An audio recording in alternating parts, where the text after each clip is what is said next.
All right, welcome back to the Alec Lewis Show. I am your host, Alec Lewis. This is episode 123, recording on Monday, October 27th from the Vikings facility, where there was a little practice today. Got a little snippet, no press conference from Kevin O'Connell, but there was news. If you haven't heard, Carson Wentz is undergoing season-ending surgery to his non-throwing shoulder for a torn labrum that was suffered in London against the Browns. Yes, he played multiple games with that injury, and yes, we will talk a lot about that over the course of this episode. Some thoughts from me after a little mini-buy study, and then took some questions from you guys on social media that I will get to here shortly. If you're new here watching on YouTube, please hit that subscribe button. There's a little red square in the corner. You can do that pretty easily. It's free somehow. They allow that to be free, where you just subscribe immediately. And then if you listen on Apple or Spotify or iHeart, wherever you get your podcast, you can rate and review and follow and whatever else they allow you to do. Helps us out. We really appreciate it. This show is presented by First Resource Bank. That is a member FDIC bank in the Minneapolis area. They've got branches all over the place, and it's run by some Vikings fans, Tim Siegley, Aaron Siegley, and Charlie Anderson. If you've listened to the podcast, you know about those three. And, the whole staff's great. You go into the branch on Washington, walk in there. Christy at the front desk is probably going to ask you what you think JJ McCarthy is going to be able to do this weekend when it likely starts against the Detroit Lions. So First Resource, please check them out.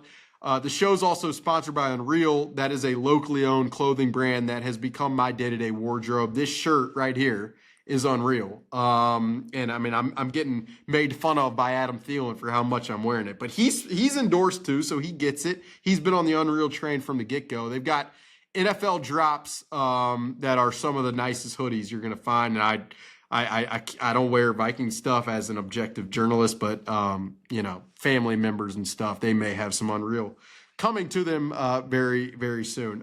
If you've listened to this podcast, you know that Carson Wentz was dealing with a very serious injury to his non-throwing shoulder. I said that many times, have said that many times over the course of the last 3 weeks, and that wasn't random. Carson Wentz, like I said at the top, he suffered the torn labrum in that game in London against the Cleveland Browns. And actually, the game before against Pittsburgh and Dublin, he had a pretty serious rib injury coming out of that game that kept him out. I remember watching practice on a hill in Ware, England, at the Vikings team hotel, and Carson would throw passes, and he was grabbing his rib after. And that was before the torn labrum, which makes the comeback in Cleveland all the more pretty wild. And then it makes what we've seen the last couple weeks or the last week or so with the Philadelphia game and the Chargers game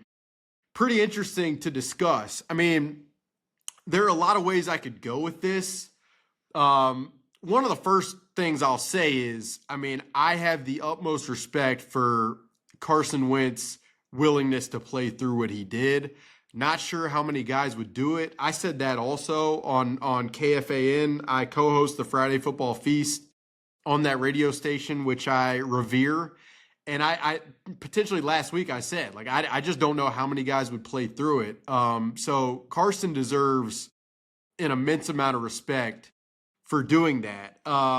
Why did he do it? There are probably a bunch of reasons. One, this was his first chance to start meaningful games in a long time. And the opportunity to get to do that is something, especially for this team that he grew up rooting for, he didn't take for granted. The other aspect I've thought with this is he got here 2 weeks before the season. And so that's not a lot of time to generate, respect or trust or, just reverence from the locker room. And so to play through that, you have to imagine, or I know that internally the amount of just appreciation people had for what he was willing to sacrifice for the team that had been built and massaged and kind of managed for months previous to that. That's definitely notable. Now, I say all of that, and I do think it's worth talking about Thursday night. It was hard for me to watch. I put this on Twitter. You can follow me there at Alec_Lewis, where I, have thoughts throughout the week, games, everything.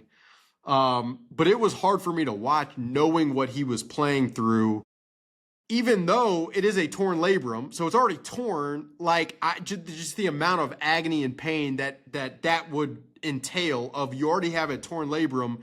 If that gets hit, I mean, there was the play where he threw a pass and it was deflected, and then he couldn't lift his arm to bat it down. In my mind, obviously myself, I'm like, man, this is unbelievable. But you start thinking about his family, really. If you're his brother, if you're his parents, if you are, his wife, his girls, and you see your family member who you already know is dealing with an unbelievable, an unfathomable amount of pain going through what he was going through. I mean, I just can't imagine what that would be like, because probably, I'm assuming his family knows that this guy was going to just continue to play based upon his own pride. I had a conversation a couple weeks ago with Jordan Matthews, who was a receiver at Vanderbilt, and then he was a teammate of Carson's in Philadelphia. And the way he described Carson was this guy, the physicality of the game is what he lives off of. And if you're a family member, you know that. And yet you see him out there continuously taking hits, and your mind probably goes to the long-term ramifications of it. And obviously a lot of the conversation I've seen on social media, and that, I've received texts from friends about and family today, is how could they have let him continue to play knowing the severity of that injury? And it's an interesting question. The analogy I consider is, it's almost like a boxer. Those guys or girls are wired to give it everything they have inside that ring, and to not show any signs of weakness or reason to doubt their strength or toughness.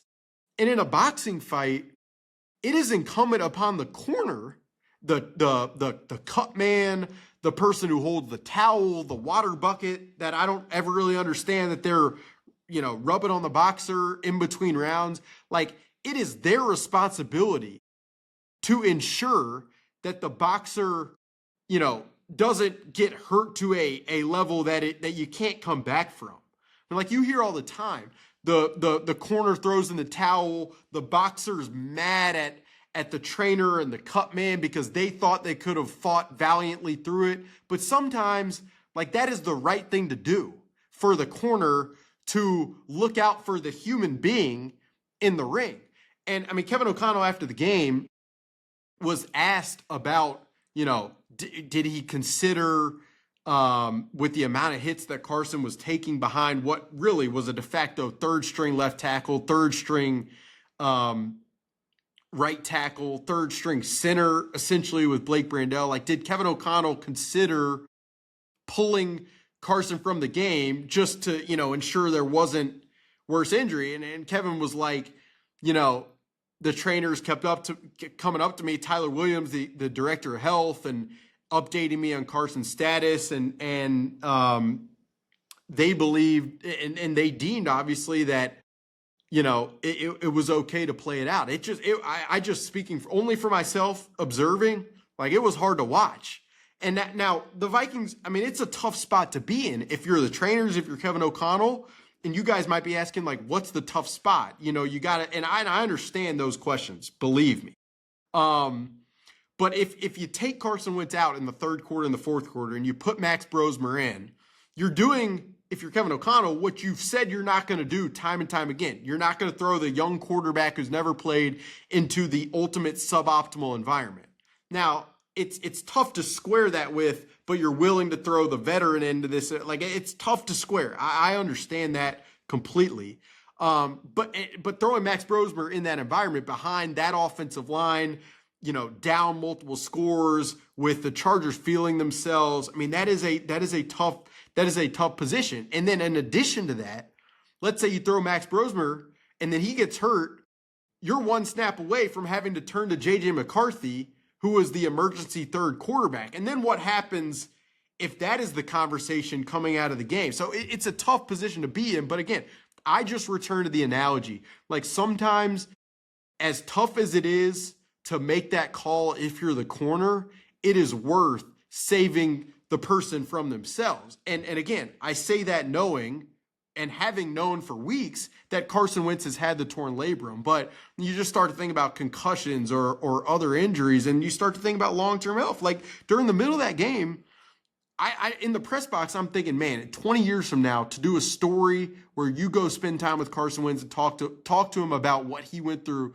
like that would be a fascinating deal, because this is really difficult to watch. So that's kind of my take on that, and that's a lot of where my mind has gone in the aftermath of thinking about this thing since Thursday. And sometimes I'll ramble a little bit, and you see like that was kind of a ramble, but like I just think that is the context and the prism with which like it makes these things complex. And if I'm not bringing up all angles, aspects, sides of the situation, of how I thought about the situation, then I'm not using this platform, which allows me to talk as much as I want to the betterment for you guys. So that's where my mind goes. A couple other things, like even before this injury, one of the thoughts that I had for this podcast was just the quarterback play. And it's hard to separate or just, delineate with this team right now what is the primary issues. But I went through a lot of the numbers and watched the film back from a lot of the games thus far. Two things that stood out with the quarterback play is the sack rate right now, the rate at which these quarterbacks are taking sacks and have taken sacks through 7 games is absurd. It is the highest pressure to sack rate in the NFL, according to Next Gen Stats, which means when the Vikings are pressured in the pocket, those are becoming sacks at like a 30% rate, which is in the last 10 years one of the highest rates in the NFL. This year it's higher than Justin Fields, who has struggled to see the field. It's higher than Cam Ward in Tennessee. And so, I mean, that's one of the things that stands out. And the other aspect of the quarterback play, so they're taking way too many sacks. The inaccuracies has been jarring. The Vikings, there are 40 quarterbacks who have started 2 games this year. 40 quarterbacks who have started 2 games this year. JJ McCarthy ranks 39th of the 40 in his bad throw rate, which is a pro reference number, just bad throw rate. It's pretty easy to pick up. JJ McCarthy is 39th of the 40, and then Carson Wentz was 37th. So just the amount of poor throws by these quarterbacks, and again, Carson Wentz's sample size is much greater than JJ McCarthy's, and both of them have played through injury. JJ McCarthy did in the Falcons game, and Carson Wentz has for multiple weeks. So it's really, how much of the inaccuracies was injuries contributing to? It's a hard question to answer, but just the facts are the facts. They're taking way too many sacks, and they have not been accurate enough as quarterbacks. So we can talk about all of the surroundings, and I'm about to, I promise. That's the point of the Alec Lewis show. But just strictly from a quarterback play standpoint, it is nowhere near even a mediocre bar. And so, as we look ahead, and as JJ McCarthy returns, likely this upcoming weekend against Detroit, against the Lions team that their defense ranks near the top in every metric: run defense, pass defense, run offense, pass offense. Must be nice. JJ McCarthy accuracy is and not taking sacks. Those are the two things I'm watching more than anything else. These are base level things. Can JJ McCarthy, when there are receivers open, can he hit them in stride? Can he place the ball well? There were a lot of times in training camp where he was inaccurate in training camp. So I as much as the injury may have played a role in week 2, it's something that I've watched for when he's been on the field. The accuracy is something I wonder about. So it's that, and then it's, Is he trying to evade pass rushers in the pocket who are much more athletic than the pass rushers that he faced in Michigan? Those are the two layers that I'm watching this upcoming weekend. The last aspect on the quarterback play, and then I'll move on. If JJ McCarthy this upcoming weekend in Detroit is utilizing his mobility outside of the pocket, man, he better be careful as he is scrambling up the middle of the field, as he is running towards the sidelines. This Detroit defense, you guys know this. Like Brian Branch, these guys will hit you. Their linebackers, those guys will hit you. I mean, dicey plays on the sidelines, there is a chance these Lions defenders are going to hit you. So as JJ McCarthy returns in this game, if he indeed does, if there's no barring any setback this week, I mean, is he preventing himself from taking sacks? Is he throwing the football accurately? And then, man, is he being careful as he's evading defenders, scrambling up the field? Because the last thing, and I'll get to this later in the Q&A portion, the last thing you need with JJ McCarthy right now is another injury. And you guys know this. I'm not saying, but I mean, right now, with the way this season has gone, with the way it's going, availability for this guy, that is the most important thing. To see what you have, to see if he can develop, to see if he can find his accuracy, acclimate to game speed. All of that stuff really, really matters. And I admittedly have not delved deeply in this Lions film, but that is the one area that really would worry me in this game. Knowing the way the Lions play defense, you have to avoid serious collisions, given that he's only played 2 of the 24 regular season games since he's been a Minnesota Viking. So that's really my first thought. And it's all in the quarterback play. And I know I'm throwing a lot at you, but we're going to segue a little bit from the quarterback play right now. All right, the second thought for me deals with a subject that we have talked a lot about. The run game. The Vikings run game. It was a priority this offseason. It was a priority in the 2024 offseason. It was a priority in the 2023 offseason coming out of Kevin O'Connell's first season as the Minnesota Vikings head coach. I recall, and I've told this story many times, sitting at a ballroom table in the spring of 2023 at my first Indianapolis scouting combine. Boy, was it a hoot. And I remember sitting at this ballroom table with the other beat writers, and Kevin O'Connell held a little private session, which we appreciated. I appreciated it. It's always nice to hear his thoughts as he's reflected and all of that. And I remember him saying then, this was 2023, the spring, in Indianapolis at the JW Marriott, floor 2, ballroom table. Room was kind of hectic, people all over the place. I remember Kevin O'Connell saying then that the run game needed to be a priority entering his second season as the head coach. And he talked a lot about it that day. I'm sure I have the recording, the interviews, all that stuff, and I could go back and delve into it. And I've probably done that for stories for multiple years because I brought this up many times. In that offseason, the one addendum that they made for their run game, or the two really, one of them was to sign Josh Oliver as a run blocking tight end.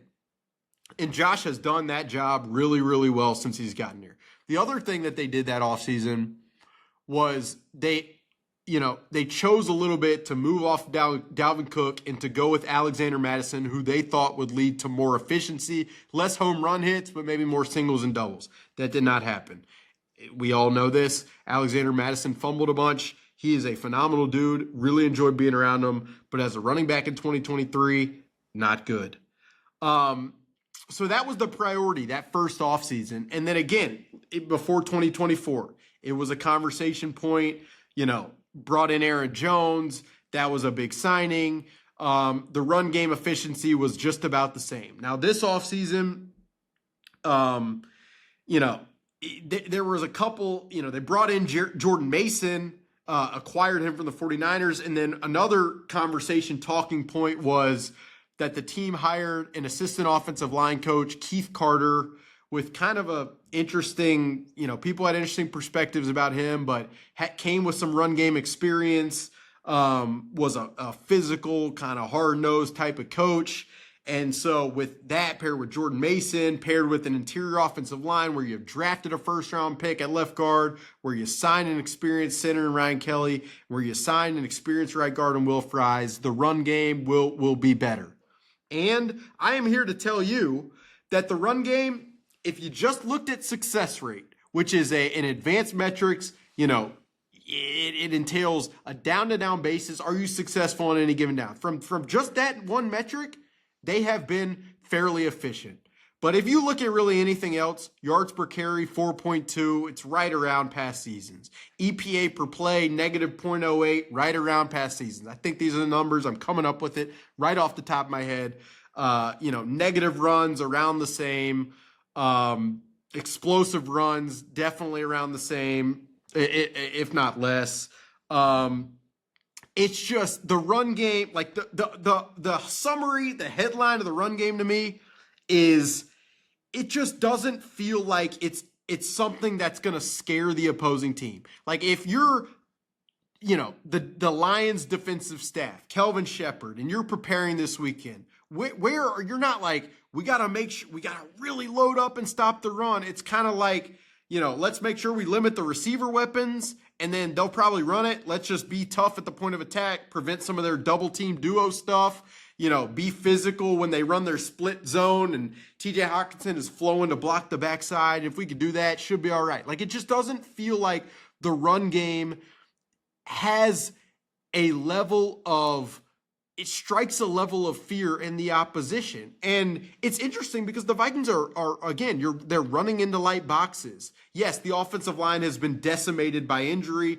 That is obviously a factor. But one of the aspects of the offensive line being decimated by injury, so what is the fix for that? You just drop back the whole game? And I mean, that is a harder thing to do as an offensive lineman than run block. So again, like I wrote down here leading into this, haven't really committed to it. It doesn't scare you. It doesn't. That's what I wrote. It doesn't scare you. It doesn't. It's just not something that is dynamic. And again, this is year 4. Have talked about it a lot. In training camp, like there was a lot of conversation off to the side from a lot of the staff of, you guys need to be talking about the run game. The run game's going to be the run game. And like Jordan Mason has been pretty efficient, but even the Aaron Jones runs, I mean, it's like 41% success rate, which is, middle-ish of the pack. So, look, it just feels like the Vikings in some ways offensively are one-dimensional without a quarterback who can throw home runs the way that Sam Darnold did last year. And that's just not a great place to be. It makes you rely a lot upon quick game on early downs. And defenses are smart enough to be able to take some of that stuff away, as Jesse Minter was last week. So, again, we have to talk about the run game. And until the Vikings commit to it, prove that they can do it, prove that it's something that defenses really have to allocate real mental resources and time to stop, it just feels like it's going to be kind of a slog offensively. I mean, I said plenty. If you guys listen to this podcast for months now, and going back to August, I said many times, the scaffolding of this team has to be the defensive line and the run game. And there is a reason that it doesn't feel like the Vikings have any identity right now, is because those things which were expected to be the scaffolding have not really held their ends of the bargain. So that's my second thought. Number 3, I'll just segue right to the run defense. I looked this up today. If you look up all the teams defensively and how many snaps they've played against heavy personnel. So that's like 2 tight ends, 2, a fullback and a running back, 2 tight ends and 2 fullbacks. I mean, the Chargers were using Tucker Fisk and Scott Matlock, who literally seem straight out of 2 Men in a Truck. I used that joke last week. I'm going to use that for the rest of the time. Scott Matlock and Tucker Fisk would be the types of guys I would want to bring a couch up to my apartment. There's just no doubt about it. They are. The Vikings have faced more runs out of heavy personnel than any other defense in the NFL. And their stats against the big body run game, it's not great. And the other aspect of it, the Vikings, like against the Chargers, one of the things they did to try to stop the Scott Matlock, Tucker Fisk, 2 Men in a Truck run game was the Vikings utilized like a 6-down front. So they would have, Jalen Redmond, Jonathan Allen, Tyler Batty, Levi Drake Rodriguez, Jonathan Grenard, and Dallas Turner. And so what the Chargers ended up doing is like, okay, fine, you guys are going to load up front, and you're going to have 2 linebackers out there. Then we're just going to run play action, and we'll beat you guys down the field because you're so loaded up to stop the run, which is the ultimate marriage of the run in the past, which was the whole kind of strategy from the Vikings leading into this season. Anyway, offensively for the Vikings. When Minnesota made this transition of Harrison Phillips and Jonathan Bullard to Jonathan Allen and Javon Hargrave, like it was pretty clear. The run defense probably is going to take some of the hit, but it always felt like, okay, maybe they can counteract that by the level of pressure production they're getting from the interior. Well, I'm here to tell you that, Jalen Redmond has more pressures than Jonathan Allen and Javon Hargrave. Jalen Redmond is getting double teamed more than those 2 guys. Javon Hargrave has only played 40 snaps in the last 2 games, and he's no longer even in the game on early run downs. And so I'd say Jonathan Allen, if you watch the tape, he's been fine. Like he has. He hasn't been like a major impact either in the run defense phase or the pass rush phase, and that's definitely notable. Jalen Redmond has been a saving grace. If you don't have Jalen Redmond, I have no idea what this thing looks like. I don't know. I do not know, if you don't have Jalen Redmond, where this Vikings defense would be. He has been that important in both phases. Levi Drake Rodriguez has been serviceable. Again, by the way that they are structuring their personnel right now, they have more confidence in Levi Drake Rodriguez to stop the run than Javon Hargrave. And the film would probably tell you that that's a sensible approach. Again, to go back to the earlier point, if you're going to become worse at run defense, you better offset that with major negatives from a pass rush perspective, and they're not doing that. And so they're just not getting enough pass rush to offset the run defense, and that it's an issue. Now, you guys might be asking, okay, so why aren't other teams just going to load up with heavier personnel group? I mean, they are. Like, they absolutely are. It's been a strategy that opponents have used for multiple weeks now, and it's going to continue to be. And Taki Taimani, the UDFA that they had last year, I thought played pretty well. Like I'm almost to the point where it almost feels like you have to have him on early downs.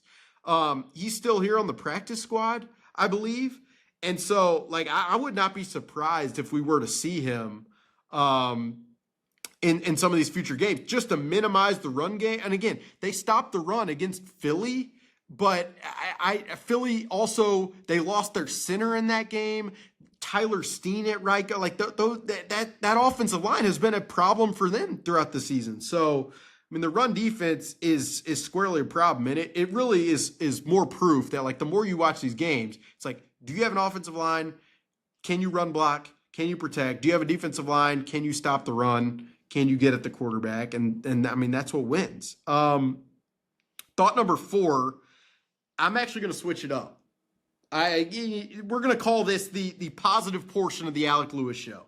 Jalen Redmond, who I just talked about, and Jalen Nailor. I'd say Jalen Nailor has had a great year. And a lot of props to him because he, had a serious hand injury at the end of training camp, didn't even miss a game, has played way more snaps than Adam Thielen. He's open a ton. It's just sometimes he's like the third option, and the Vikings quarterbacks have not gotten to the third option or had the protection to get to the third option. But he's had a great year, Jalen Nailor. If the Vikings don't re-sign him, there's probably going to be a team out there smart enough to watch the tape and understand what Jalen Nailor is capable of. I mean, he'll give you effort in the run game. He is, a burner on the outside, and then he'll run over routes effectively and he catches the football. So, like, if at some point this season the Vikings can protect long enough and the quarterbacks can read it out quick enough, like, I wouldn't be shocked if Jalen Nailor just like goes off down the stretch.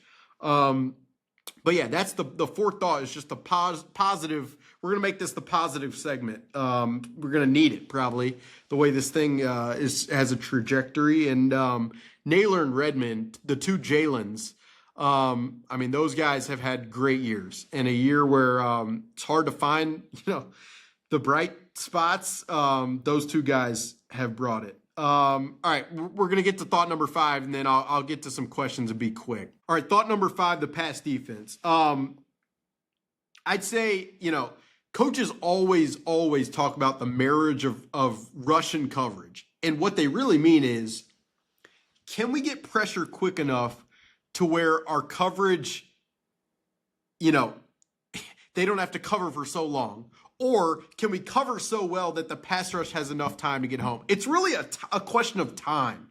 Do the pass rush and the coverage, do they blend together well enough to make the time effective for that unit, if that makes sense?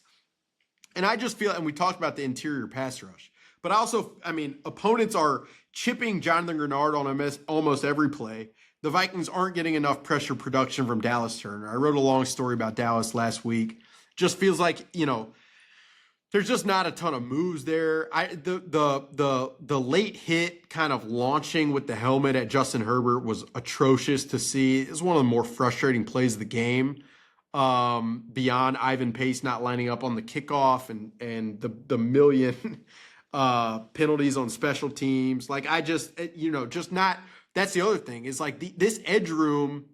Leading into the season, we talked about it. I talked about it like this is going to be such a dynamic group. And obviously Andrew Van Ginkel has been hurt, and the Vikings have felt that to a level that I didn't know was possible to feel it. But, there are ways to diffuse edge rushers with chips, with, there are a lot of them. And the other aspect or component of this defense right now is it just doesn't feel like the blitzes are crazy effective. Like they'll run the weak side off ball linebacker blitz, and if the opposing running back can pick it up, it just doesn't really get home. And then there was the early change. I thought, the play that maybe was a pick by Isaiah Rodgers in the first possession of the game, like that was one of the best blitzes they've run in weeks, it felt like, where they bring, I believe it was Josh Metellus off the edge and play a little read coverage on the outside. But other than that, it just feels fairly, they do what they do. It's just kind of how it is right now. And then on the back end, if there's time, there's either space in the zone coverages or these corners and the secondary isn't trusted to play man. It's just not. Like Josh Metellus isn't really, he's lost A.J. Brown. Aronde Gadsden beat him across his face in the red zone. But Josh Metellus has never been a coverage player. Like he's always been most effective in the box. That's just not where you want him playing. And then the communication, maybe you underrate Cam Bynum's consistency. Maybe Stephon Gilmore's, his working with Harrison Smith. Like Isaiah Rodgers has not been as sharp. So just the marriage of the rush and coverage has not been close to a level that I think, we envisioned it. And that it's, really, as you look forward, that it's going to have to be for this team to have any success. All right, I'll get to the Q&A stuff. Ask for these on social media. If you're not following us at Alec Lewis Show on Twitter, you can do that. At Alec Lewis Show on Instagram. I didn't prep for these. I'm going to go with them pretty quickly. Nick Miller, based on where we stand now, what are reasonable expectations for the rest of the season? What should be considered successful? JJ McCarthy staying healthy for the last 10 games, or if there's playoffs. Him staying healthy for the rest of the season would be a success. Because then you have somewhat of a feel of, what do you have? Where's the development? What do you need to do for next year? But really, I think more than anything that would make this successful more than any wins, losses. We could talk about proving that you run the football and all this stuff, but like the quarterback position is the most important. And the Vikings invested a heck of a lot and have invested a lot of time and made a decision to forge through with JJ McCarthy to be the starter this year. So what do you have?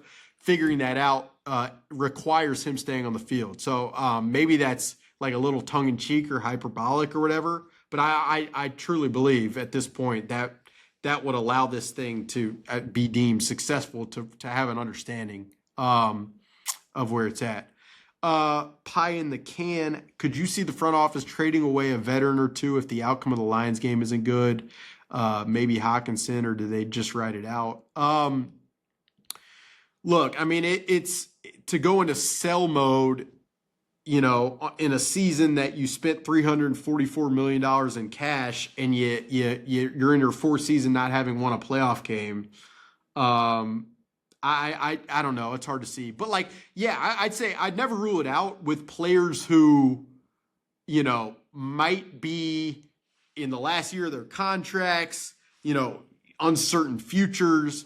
If there's a deal that is sensible, I mean, this team needs draft picks. They need young players to produce. The best way to acquire young players is through the draft, and the more picks you have, the better chance you have at hitting.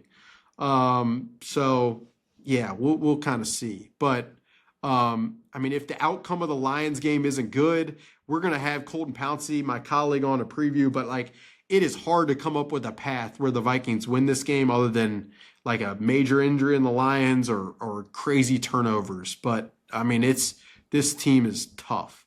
Let's see here. With O'Neal getting injured again on field goal PAT, why do teams not put in second and third stringers for at least the PATs? Well, you only have so many offensive linemen up for the game, and you're not going to use the center because Andrew DePaula is obviously the long snapper. So you're pretty limited. The special teams phase is interesting because it's obviously has a much higher importance this year than it's had in the past. And I'd say the special teams units, for the most part, besides the penalties, with the players that they are working with, I honestly expected the special teams unit to be much worse than it's been this year. Will Reichard's been pretty money. Ryan Wright has not been good, but he has not been awful. And then Miles Price hasn't muffed punts, which he showed in training camp that he could do. So, it's tough for that group. They're working with a ton of young guys, etc. Since it's been a nonstop concern for the Vikings since forever, what stops the Vikings from calling the top O-line coach in the league from an expiring deal and offering them 4 times the market price for his services? I think years ago, John Gruden said that the offensive line coach is the most important hire that a head coach makes.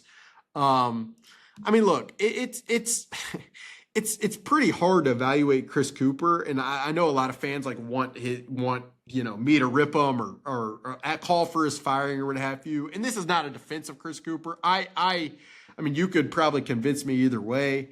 But for most of the years he was working with Ed Ingram, Garrett Bradbury, Dalton Reisner, Blake Brandel, and now I will say, they obviously haven't drafted and developed offensive linemen. You look at the Indianapolis Colts; they let go of Ryan Kelly, they let go of Will Fries, and now they're developing a guy Bortolini who's an All-Pro caliber, and Goncalves, and they had developed Will Fries in the first place. So you ask questions for sure. But they've only drafted 4 offensive linemen, and 2 of them were late round picks, and Walter Rouse and Michael Juergens, who, I talked to scouts at the time, were I don't know. So, look, the offensive line coach is essential, but it is also the responsibility of the whole staff to be married together, to buy in, to view things from a run pass standpoint. That's what I'd say on that. Jonathan Moore asks, can you elaborate on what you meant by this from the other night? This is an unraveling of the tension that had been building for some time. I wrote about this after the game. It's felt to me, really going back to the spring, that there's been an underlying tension with this team. And its staff, the staff is a part of it, the players, obviously. But you just get the sense that the joy that has been there in the 2 of the 3 seasons where they have won double-digit games, you just don't feel that. You just don't feel like it is as, as their every day is as downhill as it seemed like days in the past were. And I said that, I wrote that, there are multiple people kind of familiar with team dynamics who have, talked about this, but, I'll say that part of what has made Kevin O'Connell so great in his role is just the feeling that there's always like there's like an underlying joy, there's an awareness, there's a calm within the storm, and you just haven't felt that as much. And I thought it was important to mention. Let's see here. Why wasn't Max put in far earlier, or maybe start? Again, Carson wanted to play. The Vikings deemed that he couldn't get hurt worse, and then through the course of the game, again, as I talked about it in pretty in depth at the beginning of this show, like that's where, you know, if it's a boxing fight, it's one of those where you're like the corner needs to throw in the towel. They obviously didn't, and there's a lot of context involved in that. Let's see, a couple more here. Someone said Kirk ? I mean, look, Atlanta and that contract, and Atlanta in itself, Atlanta's a mess. I have never understood the play calling from Zach Robinson, their OC. And yeah, so who knows? Would they move Kirk? What would it look like if they moved Kirk and then Kirk ended up playing well? I will say, like, the Falcons played the Dolphins. Kirk played this weekend, and there's a lot of like on Kirk is awful. Now, the movement is worth probably questioning, but and there was a miss to Darnell Mooney over the middle of the field, but part of me was like, should Darnell have taken that vertical? So, I mean, I don't know. Kirk didn't throw any picks. He got the ball out. Like, I do think he definitely would come back here. Again, but his contract, his trade, the Vikings don't want to lose any picks because they view those picks as important. So, yeah, I'll end it with this. How much responsibility does the Vikings coaching staff bear for the slow, development of Dallas Turner? Well, I do think it's interesting that Mike Pettin, so I'll go through kind of the arc of this. The Vikings, for the first couple years, for definitely the first season of Kevin O'Connell's time here, they had a pass rush specialist coach, Mike Smith. Mike kind of had an indefinite leave for personal reasons and then left and is now the pass rush coach for the New England Patriots. The Vikings kind of replaced him on a temporary basis with Mike Pettin, who, you know, Kevin O'Connell worked for, has had a great relationship. But then after last season with Mike Pettin, the Vikings quickly kind of moved him back into the to the head coach role and brought in Thad Bogertis, who had been with the inside linebackers. And Thad has done a lot of teaching in that room. And I do think the development now is you know, it's got the better chance than it has. But how much is the Viking staff culpable? I mean, look, everybody, you know, I understand that Dallas Turner is young. I also understand he's been solid at times. He's played the run. He's dropped into coverage. But, like, at some point, a draft pick who is a first-round pick has to come in and impact from the outset. Like, it doesn't always have to be this developmental timeline. You look at other buildings, Quinyon Mitchell stepped in and was a key part of the reason they won the Super Bowl. Jared Verse stepped in and was a key part of the reason they made it deep into the playoffs.